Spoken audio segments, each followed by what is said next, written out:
চ্যানেলে সবাইকে স্বাগতম। আশা করি সবাই ভালো আছেন। তো কীভাবে 3 দিনের ভিতরে বা 72 ঘন্টার ভিতরে বশীকরণ করবেন তাবিজের সাহায্য, সেই বিষয়ে আজকের ভিডিওটা। তাই প্রথম থেকে শেষ পর্যন্ত কথাগুলো শুনুন, ভিডিওটা দেখুন, তাহলে বুঝতে সুবিধা হবে।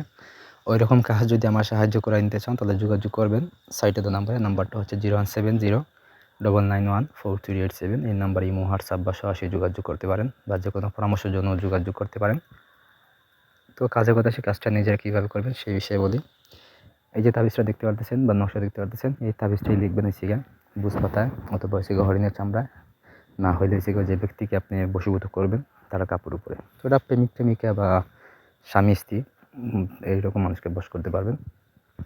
তো তাদের এই যে জিনিসটা আনতে পারবেন, 3টা জিনিসের মধ্যে যে সেই জিনিসের উপরে লিখবেন। তাবিজ লিখবেন হচ্ছে গিয়ে জাফরান, মেশক, দুধের কাশের রস, গরু চেনা একসাথে মিক্স করবেন। মিক্স করে ওই কালি দিয়ে লিখবেন, ঠিক আছে। কলম হিসেবে ব্যবহার করবেন হচ্ছে গিয়ে ডালিমের ডাল, সেটা দিয়ে লিখবেন। তো মোট 3টাই তাবিজ লিখবেন। তো তাবিজগুলো ঠিক নিচে দিবেন হচ্ছে গিয়া, প্রথমে আপনি যার যে কাজ করবে তার নাম, তারপর দিবেন যার জন্য কাজ করবেন তার নাম। মানে ধরেন আপনি প্রেমিকার জন্য কাজ করবেন, তখন প্রেমিকের নাম প্রথমে দিবেন, তারপর প্রেমিকার নাম দিবেন, দিয়ে আপনি এটা লিখবেন।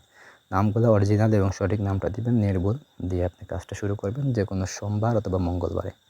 2 দিনের ভিতরে যে কোনো একদিন গভীর রাতে করবেন। কি আপনি 2টা তাবিজ 2 দিনে জ্বালাইবেন, মানে পুরাইবেন। তো পুরাইবেন হচ্ছে মোমবাতির আলো দিয়ে, সুগন্ধি তেলে ভিজাইবেন, ভিজে সুগন্ধি তেলে ভিজানোর পর মোমবাতি আলো দিয়ে জ্বালাইবেন। জ্বালিয়ে ছাইটা সংগ্রহ করবেন। ছাইটা সংগ্রহ করার পর আপনি যে 3 নম্বর যে তাবিজ আছে, এই তাবিজের ভিতরে ওই ছাইগুলো ঢুকাইবেন। ঢোকানোর পর ওই তাবিজটা হচ্ছে গিয়ে আপনি আপনার সঙ্গে রাখবেন, অথবা যদি ওই ব্যক্তি আপনার ধারে কাছের হয় তাহলে ওই ছাই এবং তাবিজ তার চলাচল রাস্তায় পুঁতে দিবেন। আর যদি দূরে হয় তাহলে আপনি এটা আপনার কোমরেও রাখতে পারেন, অথবা সে যে কোনো একটা নিরিবিলি এই গাছ থেকে গাছের ডালে বেঁধে দিবেন। তাহলে দেখবেন যে আপনার কাঙ্ক্ষিত ব্যক্তি আপনার প্রতি বশীভূত হয়ে যাব, বা একদম আপনার কথা মতো চলবো, বা বাধ্য হয়ে যাব। তো এই আজকের ভিডিও। ধন্যবাদ সবাইকে। কোনো যদি বুঝতে অসুবিধা হয় অবশ্যই আমার জানাইবেন।